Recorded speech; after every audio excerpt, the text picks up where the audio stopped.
Hi, this video is about the Gear S3, which is this one right here, versus the Asus Zenwatch 3. They're both smartwatch devices that promise a lot. They have nice screens. You can see they're both round. Overall, there's one that I definitely like a lot more than the others. So let's check out the Zenwatch. It does have an always-on screen, which you can see the S3 does not. I think there's a setting, which I don't have on. And this one, it's Android Wear, so it's going to be more standardized. I can swipe these notifications, and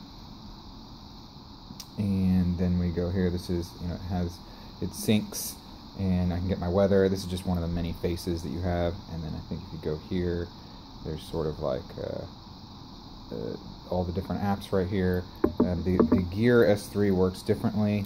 Right now, this is the app that I have on here. This swivel right here is really nice, and it really enables me to swivel through things. I can go to my apps, and there's all these apps, and then it is touchscreen, so I could go to how many floors, and they both do have fitness tracking settings.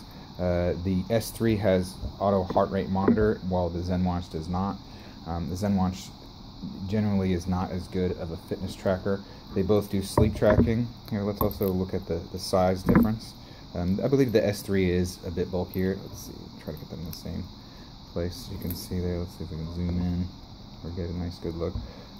So I think this one, the Zenwatch 3, is actually pretty nice. At least this version of it has a nice steampunk vibe. The screens are both pretty good. I like the OS on the Samsung devices much more. Android Wear, I'm really not impressed, even with the OK Google feature that works very irregularly. It's not reliable. It's turned on there, but it's not very reliable. And then, one of the best things is about smartwatches is being able to respond to text with voice, and this one is weak.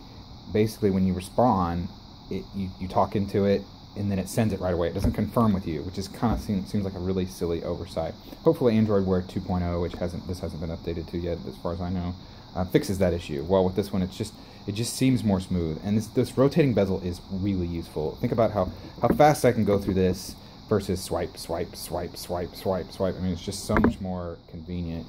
And for something like this, where it's really about convenience and about the few things that you really that a smartwatch is really useful for. So I do like the Gear S3 quite a bit more. I think it's a much better smartwatch. Now, it is bulkier, so when it comes to sleeping with it for sleep tracking, it does, it can actually hurt. If I lay on it the wrong way, it can actually hurt my wrist. So that's sort of the downside. Now, battery life. The Zenwatch will only last about a day. Well, this one will last, this S3 will last probably about 3 days, 3 and some change. 2.5 if you're using it a lot, and 4 maybe if it's light usage or you have it on some sort of battery level setting. As far as apps go, I was expecting better app performance from the Zenwatch 3 because it's standard kind of Android Wear. But I feel like they're comparable on app sizes. So the S3 is more expensive, but I think you get a lot more value out of that. So I definitely like the S3 a lot more than the Zenwatch 3. So thanks for watching, and please like this video. Bye.